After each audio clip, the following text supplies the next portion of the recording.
Bien, bonjour à toutes et à tous et bienvenue donc à ce nouveau webinaire du cycle 321 RE 2020. Donc, en principe, celui-ci, c'est l'avant-dernier webinaire.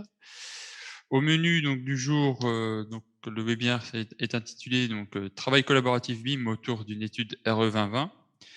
Pour cela, donc, je serai accompagné de Maxime Lemétour. Bonjour Maxime. Bonjour.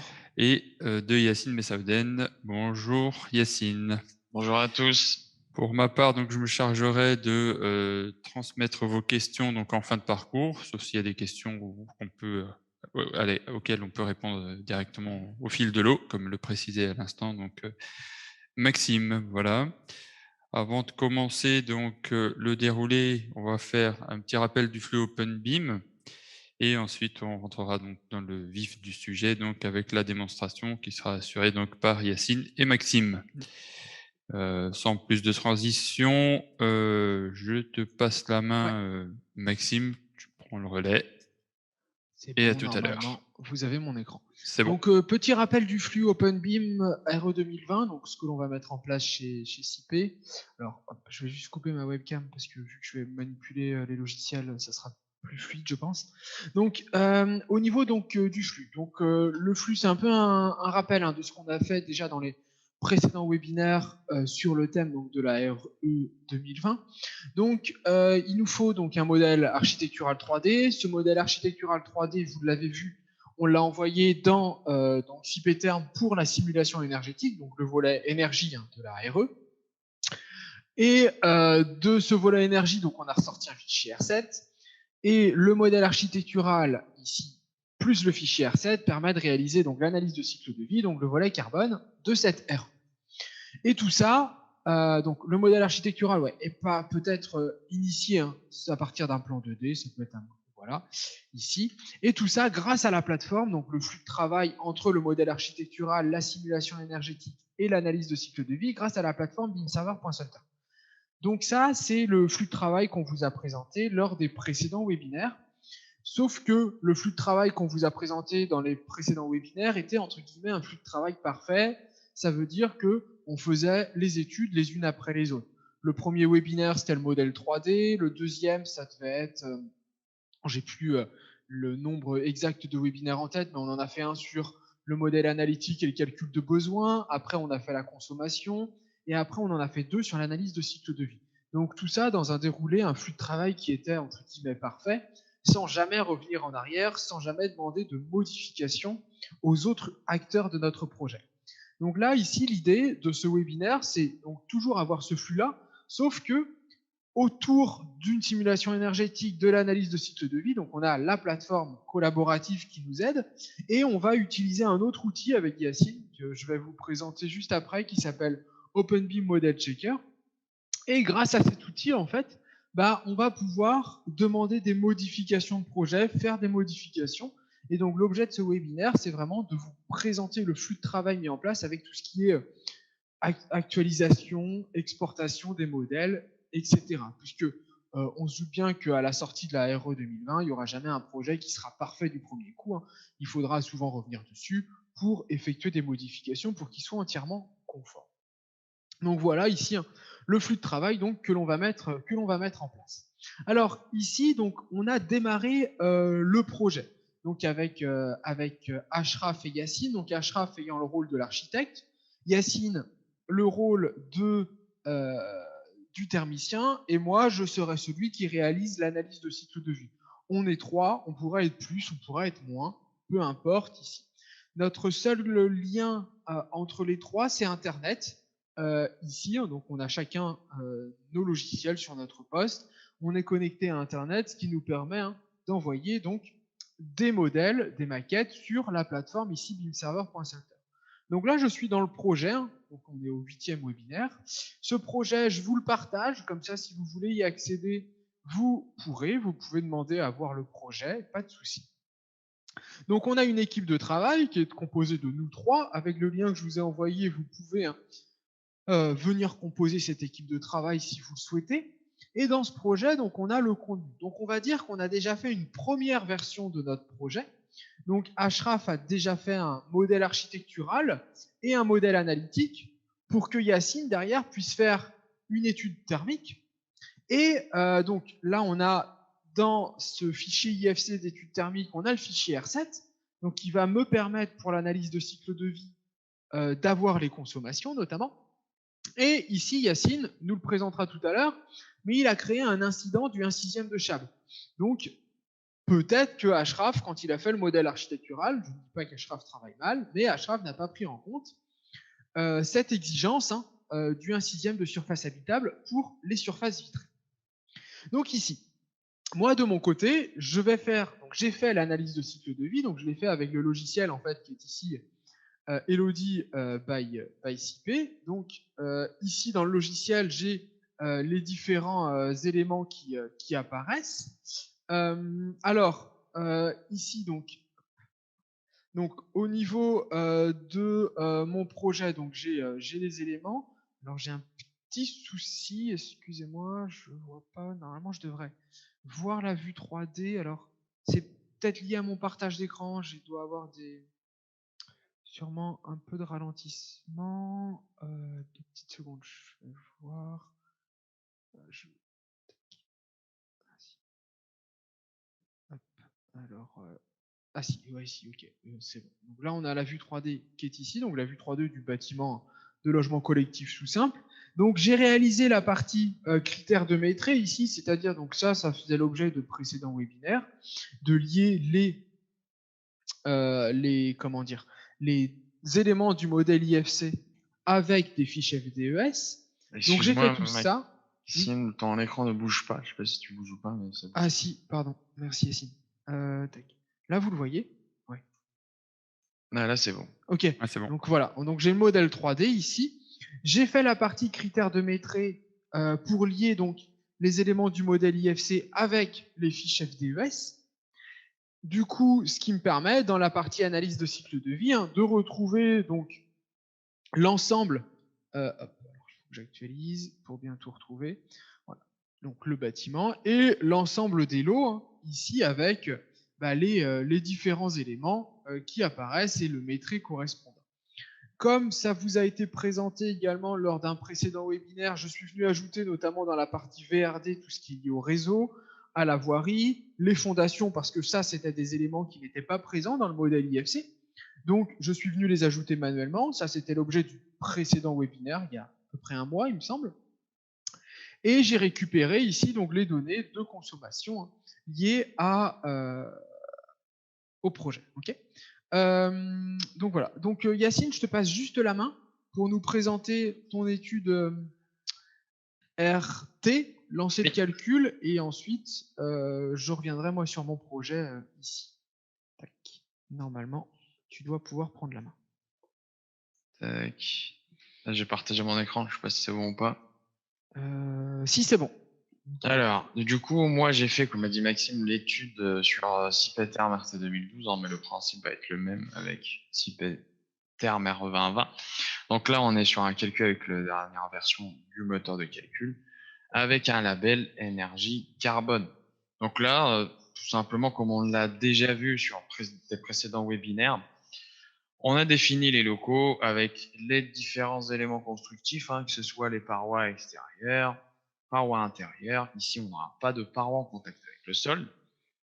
Les planchers, les portes et les fenêtres, les pans thermiques, les systèmes de génération. Et là, en bas, on va retrouver tous les locaux du projet qui vont être chauffés, des espaces non chauffés.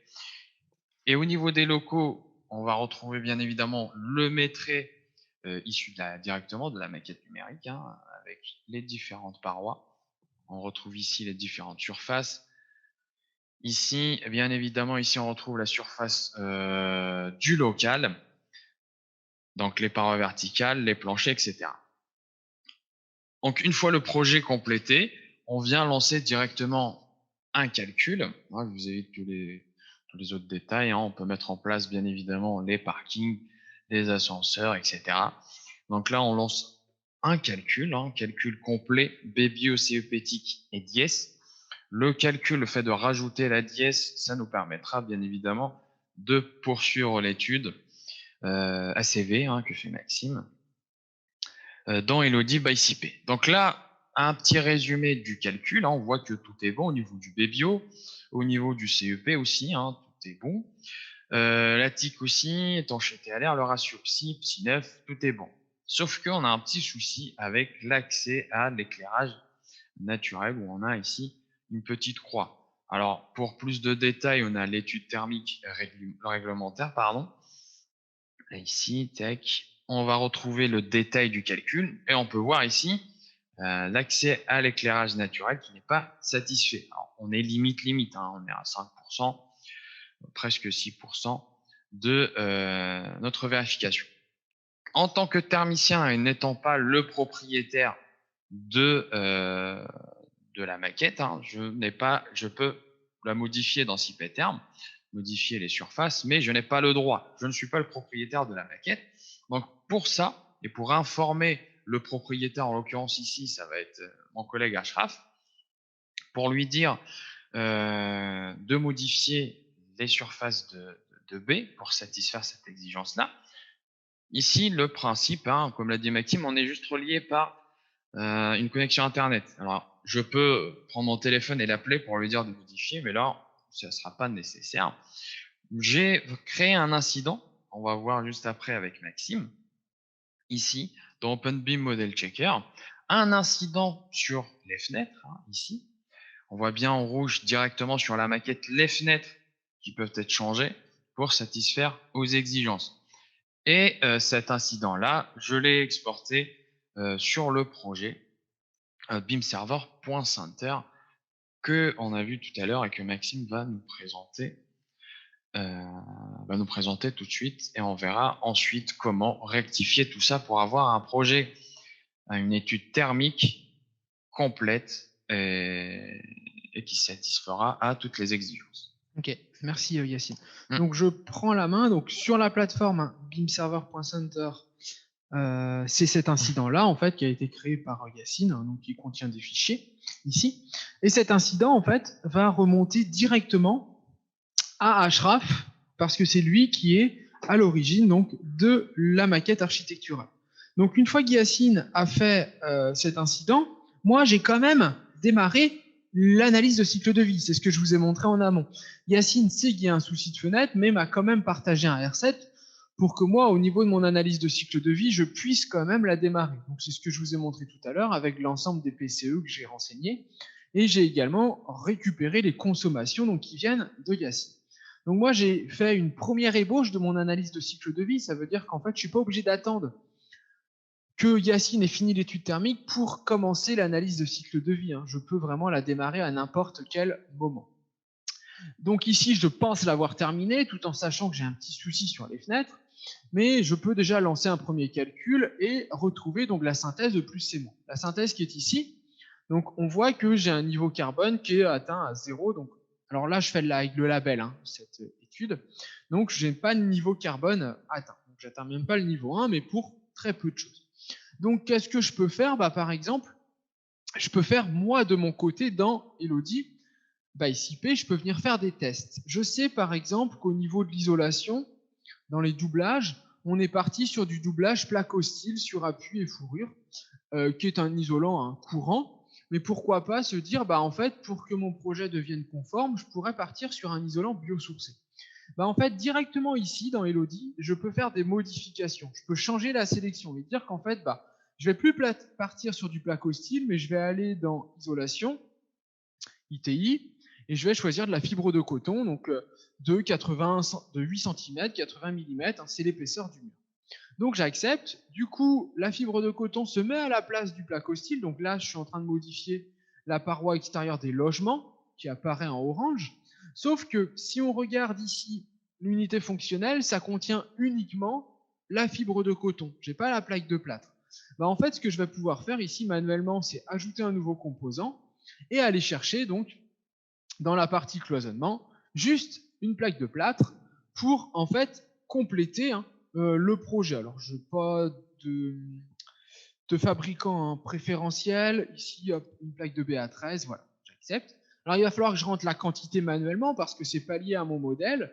Je vais dire que c'est 385, on aura la même quantité en surface de plaque de plâtre qu'en surface d'isolant ici. Donc là, du coup, j'ai fait une nouvelle version de mon projet en fait qui ne suit pas ce qu'a fait Yacine et encore moins ce qu'a fait Ashraf dans le modèle architectural. Je vais recalculer en espérant que cette modif me permette d'être conforme. Et là, voilà, pour pas grand-chose, hein, je passe sur un niveau carbone 1. Donc là, en fait, ce que j'ai fait, c'est que l'analyse de cycle de vie, le changement d'isolant, c'est un choix que moi, j'ai fait au niveau de l'analyse de cycle de vie, mais je sais que ça va être conforme, mais il faut que je vienne en informer ensuite les autres collaborateurs de mon projet. Donc en fait, je vais faire un petit peu ce qu'a fait Yacine avec le problème de fenêtre. C'est-à-dire que ici, dans le logiciel OpenBeam Model Checker, je vais pouvoir créer un nouveau projet ici. Donc je vais l'appeler ce projet webinaire 8 par exemple. Je vais choisir donc le projet sur lequel on est en train de collaborer, tous les trois. Et dans le projet, je vais choisir le modèle IFC Builder parce que en fait, c'est à Ashraf de changer son mur pour changer son nom, puis ensuite à Yacine de faire la modification dans CPTR. Donc j'accepte ici, et donc j'ai le projet qui apparaît directement. Okay, et là, je vais pouvoir créer un nouvel incident. Donc incident, ça va être, par exemple, je vais l'appeler changement d'isolant. Okay, j'accepte, et je vais pouvoir choisir les murs qui sont ici. Donc en fait, je peux choisir tous ces murs-là. Alors là, j'ai pris le plancher, donc petite erreur, donc je vais le désélectionner ici.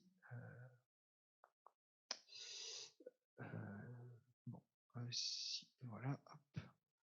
Donc ici, il faudrait que j'efface la sélection. Il est là, hop, je vais l'effacer de la liste, c'est ça. Donc là, j'ai changement d'isolant et je peux mettre comme titre, donc changer l'isolant pour de la laine de coton. Voilà. Et du coup, en fait, ici, donc on voit que c'est attribué au niveau de la catégorie à Ashraf. La couleur, on est en rouge, mais je peux très bien la mettre en jaune, par exemple. Et il faudrait que, si je le fais correctement, il faudrait que je vienne ajouter des éléments. Donc, je dois ajouter ça, ça, ça, ça. L'ensemble des murs, en fait, que moi, je suis venu changer dans Elodie. Je vais exporter, en fait, cet incident, donc changement isolant.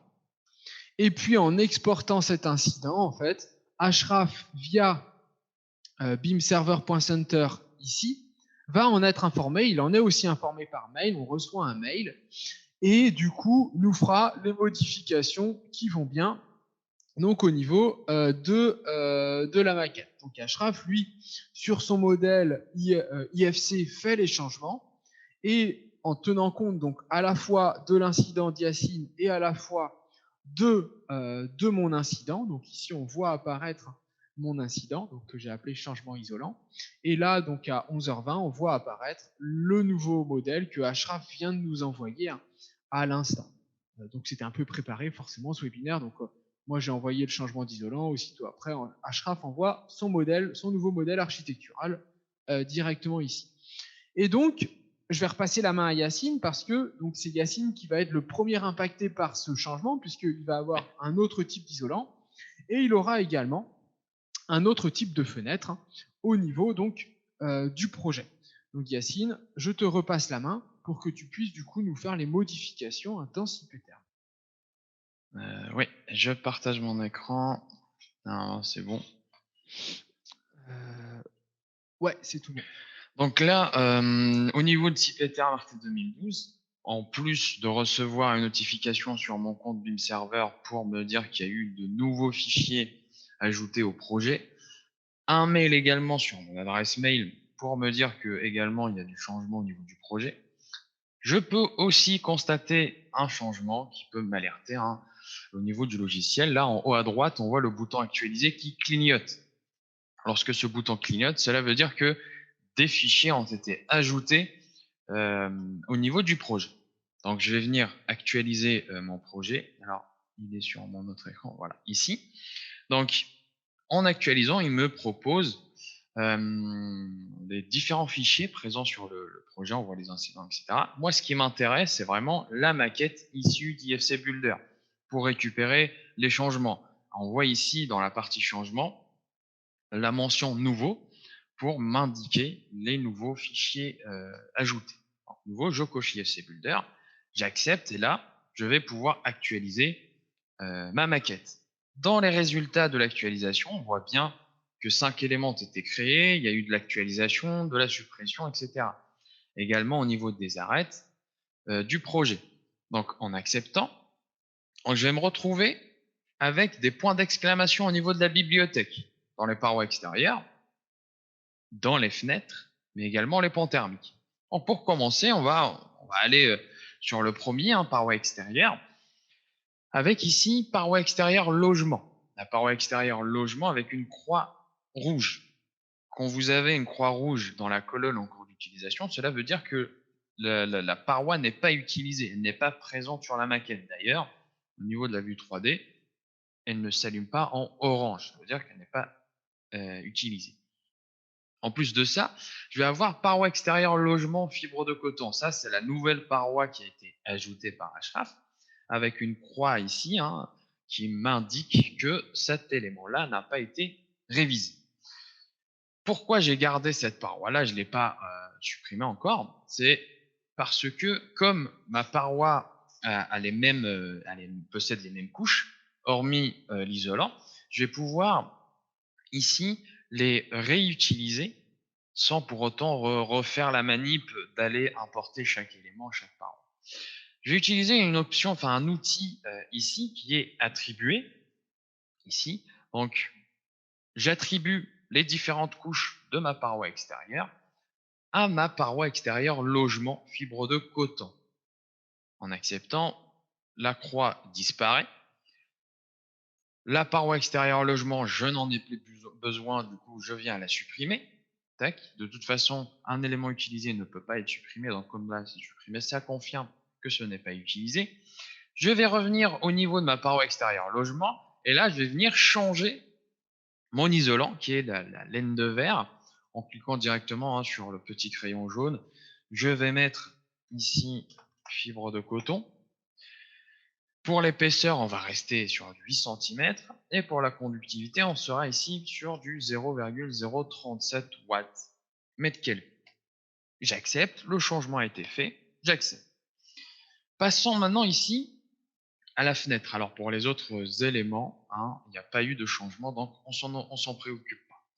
Au niveau de la fenêtre, ici, c'est le même principe. Je vais retrouver la fenêtre précédente qui n'est plus utilisée, indiquée par une croix rouge dans la colonne en cours d'utilisation, et la nouvelle fenêtre ici, avec les changements de dimension. On est passé de 90 par 200 à 140 par 200. De la même manière que tout à l'heure, avec le petit pinceau bleu ici, attribué, je vais attribuer les caractéristiques de ma fenêtre à la nouvelle fenêtre ici, 140 par 200. Je viens supprimer ma fenêtre, j'en ai plus besoin, et je viens éditer ma fenêtre. Ici, les seuls changements qu'il y aura, c'est au niveau de la menuiserie. On aura un pourcentage de surface opaque légèrement supérieur, disons 8%. Je viens accepter. Et là, on est bon. Vous voyez, au niveau de la paroi extérieure NFNet, il n'y a plus de points d'exclamation, ce qui indique que mes éléments ont été correctement révisés. Au niveau des pans thermiques linéaires, on voit qu'il y a tout un chantier ici. Donc, je viens les retraiter. C'est juste une actualisation. Comme il n'y a pas eu de changement de valeur ici, je vais garder les mêmes. Quand j'actualise, le logiciel fera le ménage dans mes arêtes. Ici, vous voyez 637 supprimés, car en actualisant, il m'importe de nouveau toutes les arêtes du projet. Et en faisant ça, je vais laisser uniquement les arêtes déperditives du projet. Donc là, on est sur 27 pans thermiques sur le projet. Donc là, au niveau de ma bibliothèque, tout est bon, pas de point d'exclamation, pas d'erreur. Donc on peut relancer le calcul. Donc de mon côté, je vais relancer le calcul, toujours BBOCEP, BBOCEP ticket dièse ici, pour vérifier si les changements ont eu l'effet escompté ou pas. Donc là, ça calcule tranquillement et je vais pouvoir réexporter mon projet de nouveau sur bimserver.center.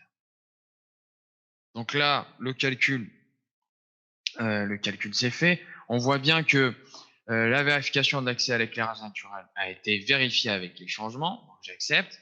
Au niveau des récapitulatifs, où on a tout le détail ici, on peut vérifier, on a le détail, la vérification l'accès à l'éclairage naturel est bonne, hein, tout est bon.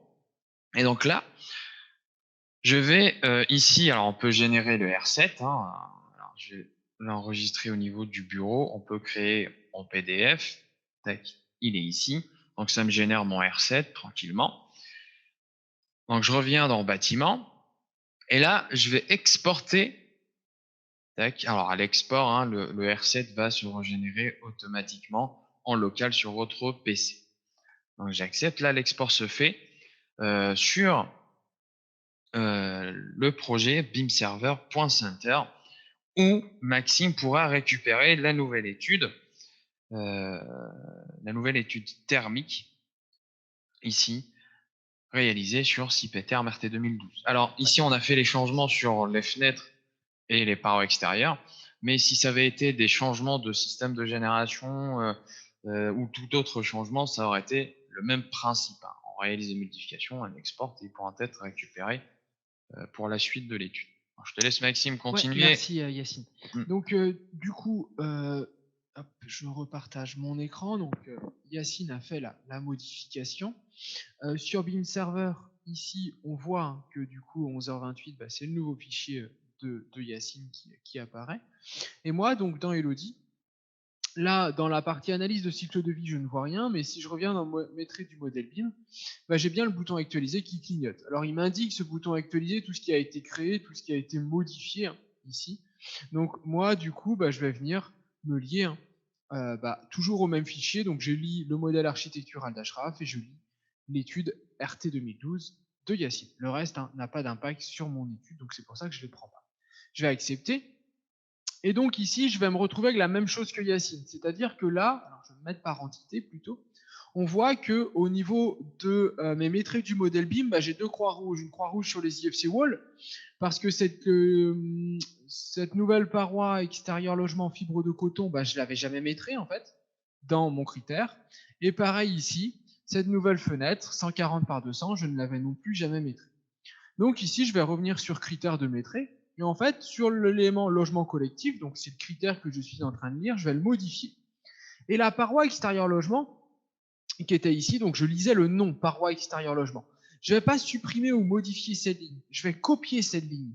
Je vais l'appeler paroi extérieure logement avec fibre de coton, parce que ça veut dire que la prochaine fois que Ashraf me fait un projet avec ce type de paroi, bah, la paroi sera déjà directement incluse dans mon critère. Donc ça veut dire que je pourrais très bien faire le métrer directement sur une paroi avec le doublage plaque au style ou avec la fibre de coton, en fait, liée à la dénomination que je vais changer ici. Ici, du coup, je veux que le nom soit égal à paroi extérieur logement, fibre de coton.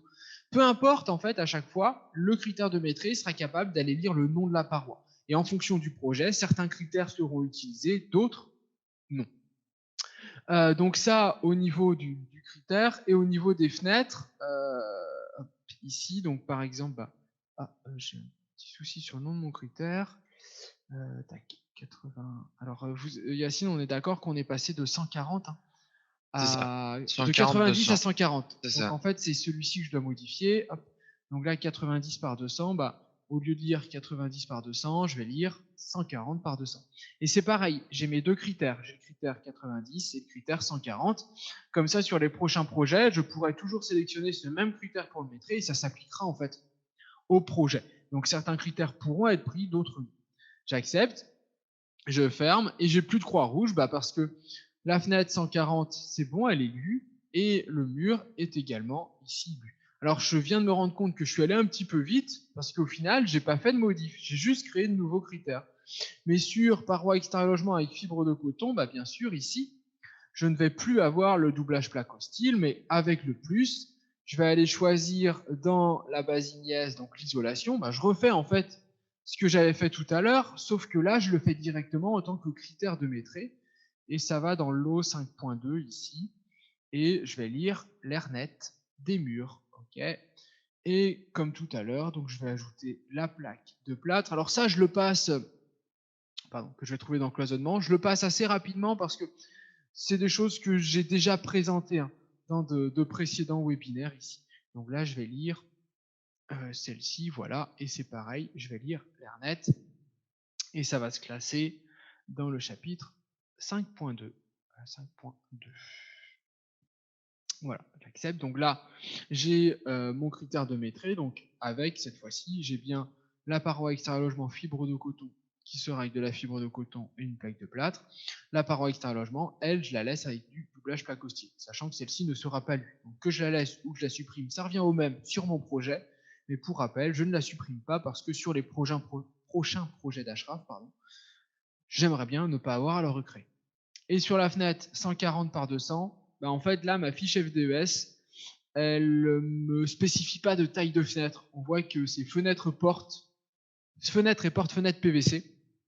Quantité, donc on lit du mètre carré. Donc en fait, je peux garder cette fiche FDES là, puisque on est dépendant de la surface de fenêtre et pas du nombre. Donc en fait, la surface de fenêtre étant incluse ici, si j'accepte, dans les métrés, si je prends celle-ci, hein, là j'ai bien la surface de fenêtre qui apparaît, 140 par 200, ça fait bien 2,8 mètres carrés. Donc la surface de fenêtre étant incluse directement, en fait, j'ai pas besoin de changer la fiche FDES liée à la modification de la fenêtre par Ashraf à la demande de Yacine. Donc là, j'ai revu mes critères. Et dans la partie analyse de cycle de vie, je vais actualiser donc le métré pour récupérer donc les critères. J'accepte directement. Et là, au niveau du doublage, je revois bien en fait les éléments. Donc je suis exactement sur la même modif que ce que j'avais fait tout à l'heure, sauf que cette fois-ci, la modif, elle n'est pas juste dans Elodie, elle est dans le modèle architectural, puis dans l'étude thermique, puis dans Elodie. Et au niveau donc des façades et menuiseries extérieures, portes et fenêtres ici, c'était sur celle-ci. Donc on voit bien qu'on a le lien vers l'ensemble des fenêtres. Ouais, il y a deux lignes, alors je ne sais pas trop pourquoi, mais voilà, on a bien ici l'ensemble des fenêtres qui vient apparaître. Okay. Donc une fois que j'ai fait ça, je vais pouvoir ici donc venir relancer en fait le calcul au niveau donc de mon analyse donc de cycle de vie ici. Et le fait de lancer donc le calcul, ça va me permettre d'avoir donc la nouvelle étude, E plus C moins. Donc ici, si j'ouvre la synthèse, voilà. Donc je suis passé à 789,6. Donc je suis même un petit peu mieux que juste avant où j'étais à 799 ici. Donc parce que je pense que le changement de fenêtre et l'isolation a peut-être fait également diminuer les consommations du projet de Yacine.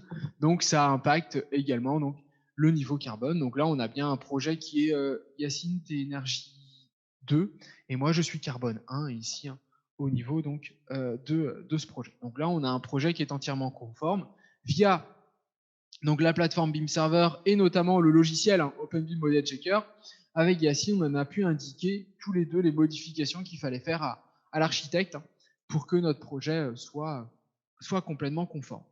Je pense que là, on a fait le tour du coup du flux de travail qui peut être mis en place. Donc, flux de travail sollicitant les logiciels CIPETERM, Elodie, sollicitant également le logiciel OpenBIM Model Checker qui permet à tout le monde de passer ces incidents, les correctifs qu'ils souhaitent apporter, et en sélectionnant directement l'élément, donc parfois plus clair qu'un mail, et la plateforme, bien sûr, bimserver.center qui permet à tout le monde de collaborer sur ce projet. Là, on l'a fait à 3, mais on aurait très bien pu se retrouver à 4, 5 ou 6, si on vient ajouter en plus les métiers type plomberie, structure, CVC, etc. Tout est récupérable directement ici.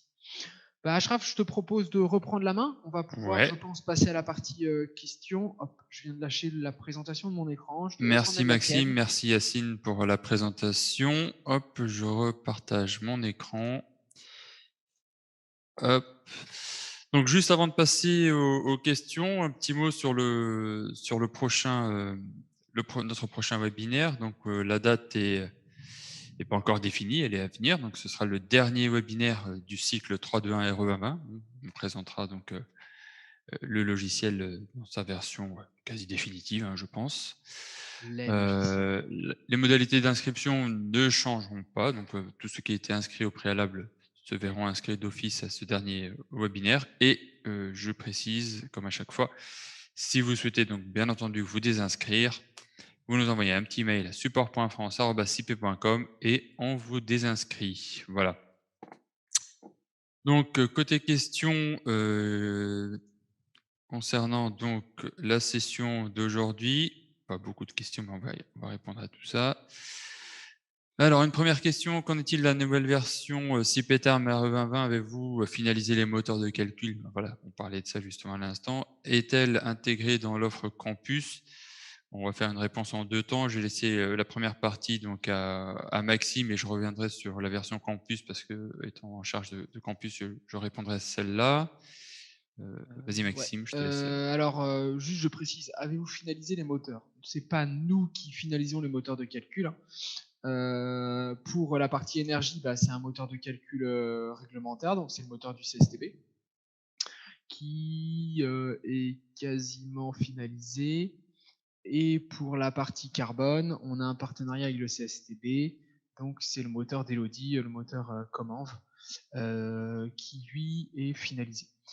Au niveau des logiciels, donc les logiciels, hein, nous on va faire les interfaces qu'on vient connecter au moteur, les interfaces dans lesquelles plutôt on vient intégrer les moteurs. Donc le logiciel CPTerm RE 2020, c'est le logiciel qui permettra de faire la volet énergie. On est en train de finaliser l'intégration du cœur de calcul, d'un cœur de calcul, parce qu'a priori ce ne serait pas la dernière version, on aura encore une dernière version. On est en train de finaliser cette intégration dans le logiciel. Pour le moment, donc, on n'a pas possibilité de distribuer ce logiciel parce que les arrêtés définitifs ne sont pas sortis. Il devrait être publié courant juillet. Donc, une fois que les arrêtés définitifs sont publiés, nous, on doit faire un autocontrôle pour s'assurer que le logiciel n'a pas trop d'écart par rapport au moteur brut. Une fois que cet autocontrôle sera fait, on pourra publier donc le logiciel CPTerm RE 2020 pour le volet énergétique. Pour le volet carbone, c'est le même principe. Donc il n'y a pas de moteur réglementaire en carbone, il y a une méthode de calcul. Donc à partir de la méthode, comme on a ce que je disais, un partenariat avec le CSTB, c'est le CSTB qui fait le moteur, nous on va l'intégrer au logiciel. Donc là c'est pareil, on a le moteur, on est en train de l'intégrer.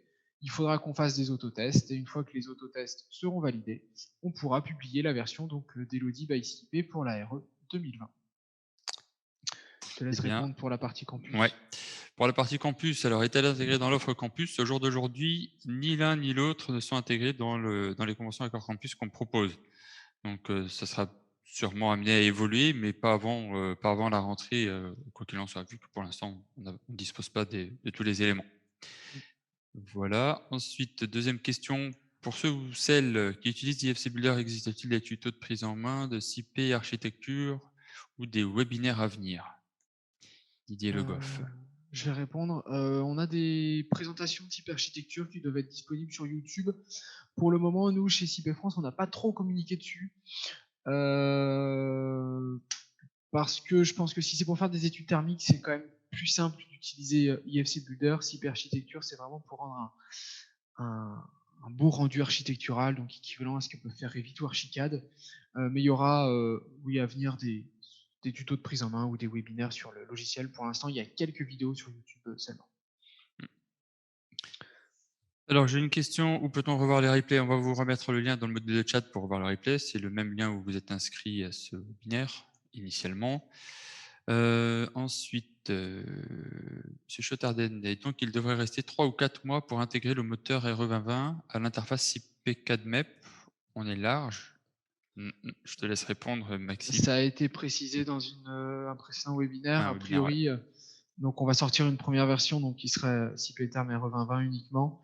On est en train de voir pour CP4MEP ou alors une interface hybride un petit peu entre CP4MEP et CPTerm RE 2020. Jean-Yves Brossard, est-il envisagé des formations individuelles ou par groupe sur le fonctionnement et les interactions des logiciels tels que présentés ici ce jour?